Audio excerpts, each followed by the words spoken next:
Do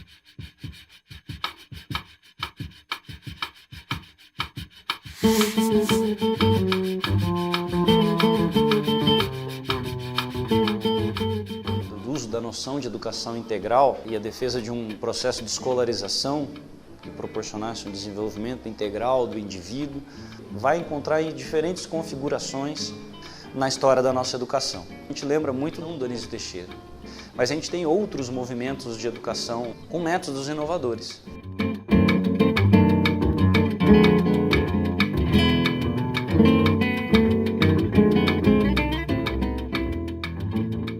Acho que quando a gente fala de história do currículo, primeiro a gente tem que voltar ao final, pelo menos ao final do século XIX, quando a gente tem um primeiro momento em que se define o que se ensina.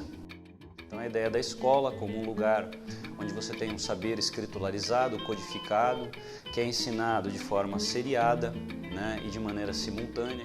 A gente vai ter o surgimento dos materiais didáticos, específicos, tanto materiais específicos para a escola, associados a laboratórios, museus escolares, como materiais voltados para a formação de professores.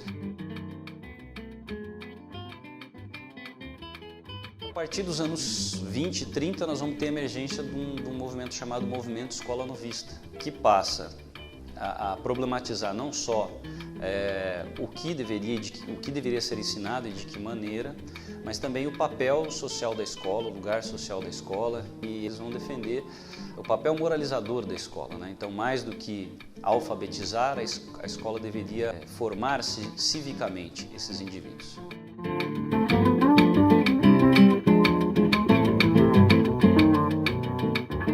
No caso brasileiro, o uso da noção de educação integral e a defesa de um processo de escolarização que proporcionasse um desenvolvimento integral do indivíduo, vai encontrar em diferentes configurações.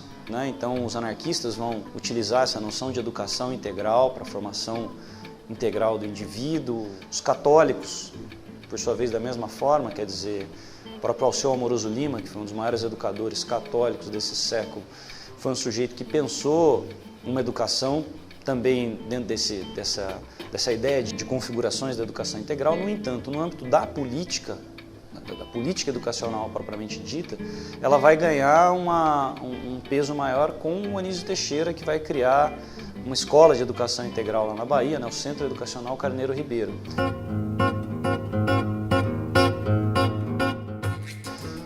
Escola em 2 turnos, num turno eles teriam as disciplinas consideradas tradicionais, língua portuguesa, matemática, etc. E num segundo turno eles teriam atividades de oficina, com a ideia também não de preparar para o mercado de trabalho, mas do indivíduo explorar ali diferentes habilidades. Então tinha aquilo que na época era chamado de práticas agrícolas, o trabalho com horta, oficinas mesmo oficinas manuais, de trabalho manual em diferentes vertentes. Então ele é um precursor nesse sentido de pensar uma instituição que oferecesse uma educação em turno integral, ao mesmo tempo que desse conta dessas diferentes aptidões e habilidades do indivíduo. E aí a gente pensa em instituições que pudessem oferecer essa educação na sua integralidade. Então, quem era o responsável por essa educação integral? Primordialmente, o professor, a escola. Os pais também participavam, evidentemente, mas a escola era o núcleo da educação integral. O Anísio ele traz também essa ideia de descentralização para as políticas educacionais, a ideia de que você não tem como pensar uma educação para o país inteiro. Você precisa ter centros de pesquisa espalhados pelo país que produzissem pesquisas que subsidiassem os diferentes currículos.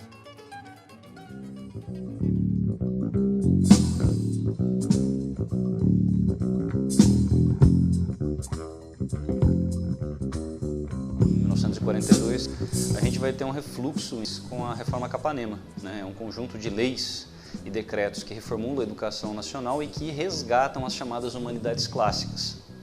Então aquele ensino mais tradicional, livresco, que vai permanecer até 1961, até a nossa primeira LDB. De alguma maneira incorpora uma série de críticas que se davam desde lá do bojo, do início do movimento Escola Novista, no sentido de flexibilizar o currículo, no sentido de não ter um currículo único para todo o país, no sentido de descentralizar a educação,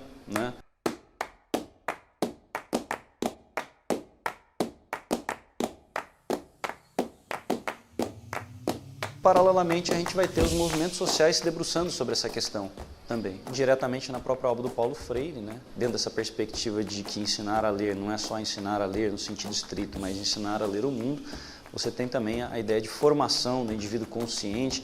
De alguma maneira, essa ideia de educação integral também vai aparecer. Paulo Freire começa a pensar um processo de alfabetização de adultos que não aquele silábico tradicional, né? Mas um processo de alfabetização estava buscando formar esse indivíduo crítico, esse indivíduo que não se adequasse simplesmente a uma sociedade de processo de transformação, mas pensasse também a sua transformação.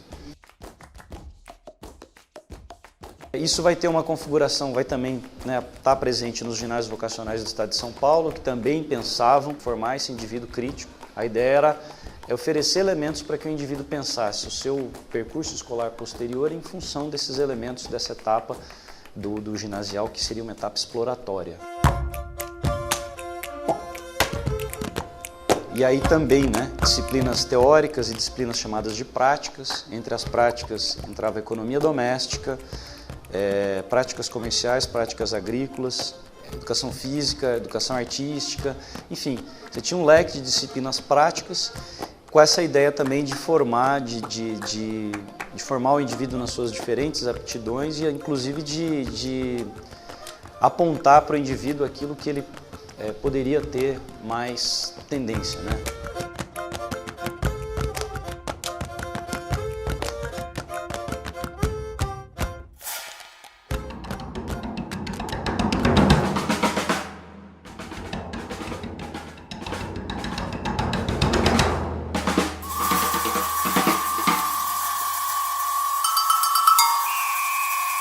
Essa discussão ela é abortada, evidentemente, com o golpe militar, né?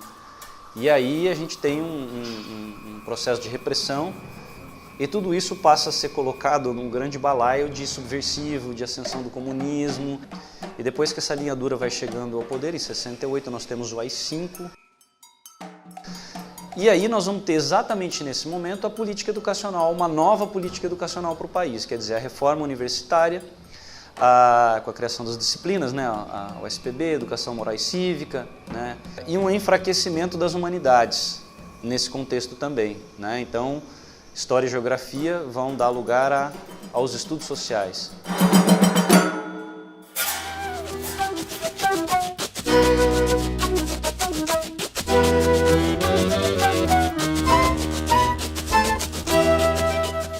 No período da redemocratização, todas essas prescrições feitas pelo regime militar, elas passam a ser questionadas, E os estudos sociais, as disciplinas que haviam sido criadas, elas começam a ser problematizadas.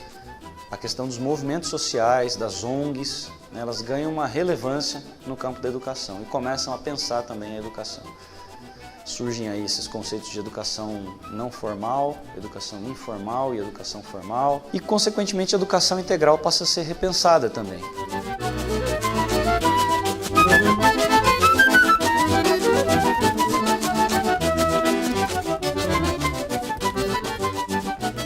Na Constituição de 88, a gente tem alguns primeiros apontamentos no sentido dessa educação mais ampla. Depois a LDB amplia um pouco a discussão, mas ainda permanece no campo das políticas. Você não tem um norte, Você não tem uma política que fomente uma educação integral. Isso vai só acontecer num período muito recente da nossa história, agora com mais educação e uma política que efetivamente busca fomentar a educação integral, E hoje você tem algumas iniciativas que buscam pensar a educação integral a partir da instituição escola, como a escola oferecendo essa educação integral. A política de educação integral do Estado de São Paulo, por exemplo, caminha nessa direção. E você tem algumas outras políticas no âmbito de vários municípios do Brasil aí que pensam não só a escola como responsável por oferecer, mas a escola em conjunto com a sociedade, em conjunto com organizações, com movimentos sociais, com ONGs, enfim.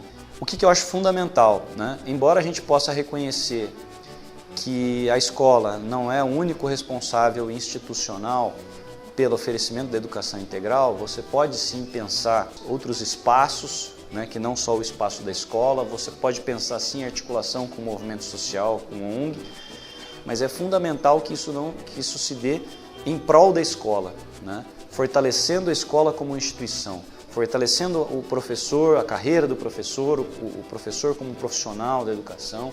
Quer dizer, nunca essa articulação com outros movimentos ou com outros espaços, ela pode se dar em detrimento da escola.